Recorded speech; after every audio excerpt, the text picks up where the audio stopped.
Racial hierarchy within workplaces has been largely overlooked in Western society. Many people may believe and even acknowledge the existence of a racial hierarchy within jobs, but don't see it as a form of racism.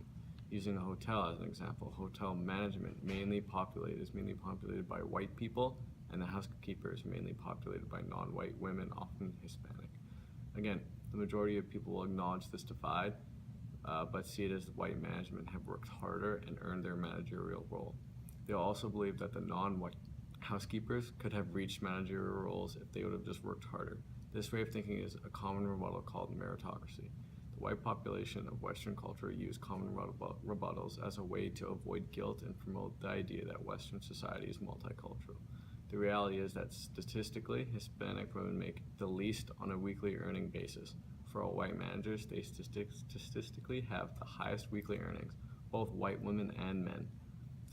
The statistics are that the weekly wage earning for a white man is $850 average, which is the highest weekly earning compared to the average lowest earning of Hispanic women at slightly over $500 a week.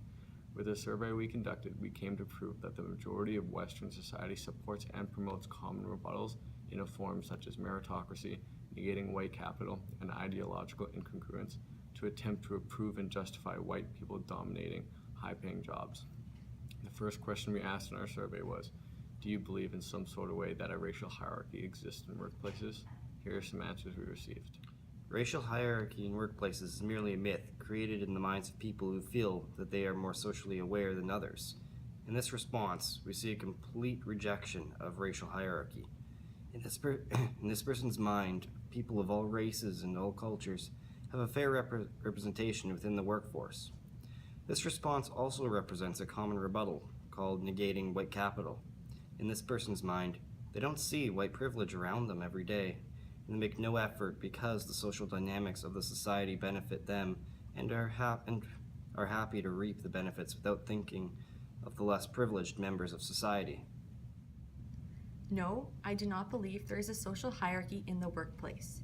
Everyone is hired and they make their way up from working. They shouldn't just get their job because of their race or needing their race to be represented. This response has two examples of common rebuttal.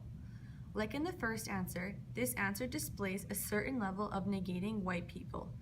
But also, the answer exhibits another common rebuttal called meritocracy. This person brought up the fact that if one person gets or doesn't get a job, it has nothing to do with their race. From our research, we know that white men and women both have a higher average of earnings than any other non-white men and women. We also know that Hispanic and African American people have 14 and 10% unemployment rate, respectively, compared to a 7% unemployment rate in white people. From these statistics alone, we can quite easily tell that white people get the most jobs due to their low unemployment rate, and they are getting the highest paying jobs due to their high average earnings. These statistics can represent a coincidence. They illustrate a racist system that Western society has built. This answer the people gave represents an ignorance to the racist system they live in. Our next few questions were based on the example of the hotel business, like mentioned earlier. Firstly, we asked what race do people most commonly see in managers versus housekeeping. One person reacted to these questions with this answer. The assumption that all white people in managerial positions are white and all housekeepers are non-white is racist within itself. Clearly, the person understood our myth we were trying to bust. The statement the person used is a direct defense mechanism to try and defend the normal narrative that Canada and Western culture is multicultural and that no race is privileged or unprivileged. This person is describing an unrealistic utopian society where everyone is accepted. They shifted the blame away from the white privileged society in which this person benefits. Again, this is another display of it defending the society norms that benefit white people. Back to the questions we asked. 83% of people answered that the race they see most in managers is white. 75% answered that the dominant race in housekeeping or other general hotel jobs was non-white. In these answers, we see that the far majority of people see a divide in the workplace, but seeing and acknowledging are vastly different.